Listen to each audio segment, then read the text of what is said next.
Pour moi, donner du sens à ma vie, c'était de pouvoir contribuer au bien-être d'autrui.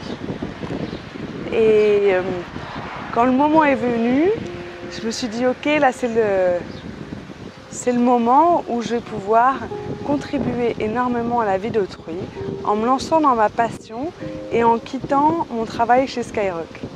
Et j'étais vraiment heureuse de pouvoir faire ça, de me lancer enfin dans ma passion, de pouvoir vivre de la spiritualité et de me laisser guider voilà, par quelque chose qui m'appelait énormément. Je suis partie en voyage et quand je suis revenue, là ça a été un petit peu le retour aux enfers, de dire mais en fait comment je vais travailler, est-ce que je vais réussir à gagner de l'argent, et puis qu'est-ce que je vais faire de mes journées, je vais m'ennuyer. Et alors le pire dans tout ça, c'est quand je travaillais pas parce que j'avais pas l'esprit qui était calme et que je stressais, et ben j'étais encore plus stressée et j'arrivais encore moins à travailler et donc ça prenait encore plus de retard. Et donc ça a été vraiment une période difficile. J'ai lancé la formation Ma Mission de Vie et il y avait 25 personnes et donc je continuais à créer la formation et j'avais ces 25 personnes que j'accompagnais et qui avaient, je croyais, besoin de moi. Ça a duré 3-4 mois, cette période très difficile. Et c'est fou de se dire qu'on peut culpabiliser parce qu'on ne travaille pas. Et bah si, à un moment je suis allée chercher une chaise à Ikea et j'étais tellement stressée de ne pas pouvoir travailler que je suis tombée en larmes et je me suis dit mais c'est pas possible, mais comment je vais faire, mais pourquoi je me suis lancée là-dedans, et puis je travaille pas alors que là je devrais travailler, enfin bon. Ça a été une période un petit peu bizarre. Mais j'ai appris voilà, que dès que je stressais, c'était important que je prenne soin de moi, que j'aille faire un tour au cinéma, que j'aille voir des amis, que j'aille dans un parc. Parce que mon métier est différent de celui que j'exerçais en marketing, c'est que je suis beaucoup plus à l'écoute de ce qui se passe à l'intérieur de moi. Et c'est nouveau, c'est changeant et des fois assez bizarre. Parce qu'il y a des moments, je pense que mon esprit se dit ok, là je vais travailler, je vais faire des vidéos, je vais créer des méditations guidées. Et en fait, il n'y a rien. Soit je suis trop stressée, soit c'est pas le moment, soit j'ai besoin de me relaxer, de me détendre. Ce qui fait que mon emploi du temps où j'aimais bien un peu contrôler les choses devient un peu plus intuitif. Et oui, ça n'a rien à voir, ça n'a rien à voir du tout et j'ai dû m'adapter à un nouveau rythme, une nouvelle façon de faire et d'exercer mon métier. Et en même temps, c'est devenu si magique et si incroyable que voilà, j'ai pu aller m'installer à La Réunion, que je peux faire un grand voyage de 4 mois, que je peux allier plaisir et travail à la fois.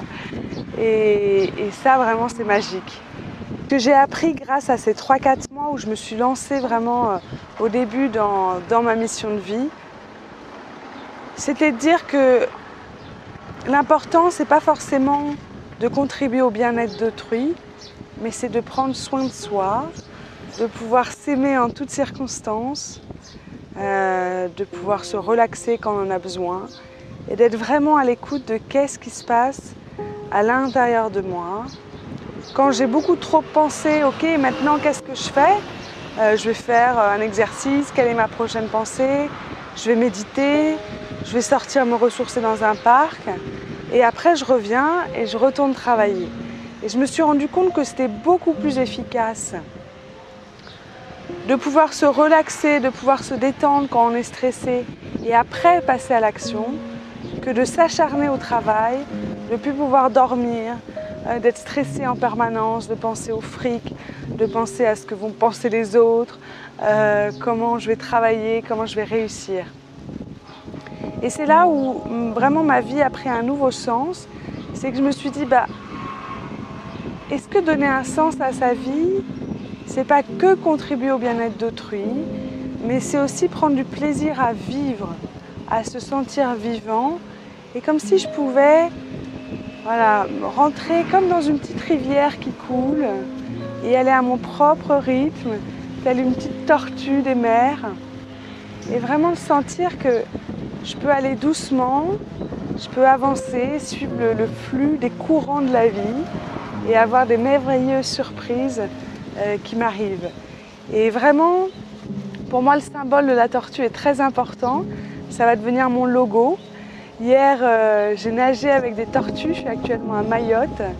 Et en fait, elles vont tout doucement et elles vont très très vite. Et je me suis dit, mais c'est une belle métaphore de se dire, on peut dans la vie prendre des pauses, aller à son propre rythme et en même temps aller à une vitesse qui est beaucoup plus grande puisqu'on prend des chemins raccourcis pour aimer sa vie, pour être resplendissant de joie et vraiment prendre soin de soi. Et c'est ce que j'aimerais vous transmettre dans cette vidéo par mon expérience, c'est que vous pouvez prendre soin de vous, vous aimer tel que vous êtes et être vraiment à l'écoute de qu'est-ce qui se passe à l'intérieur de vous.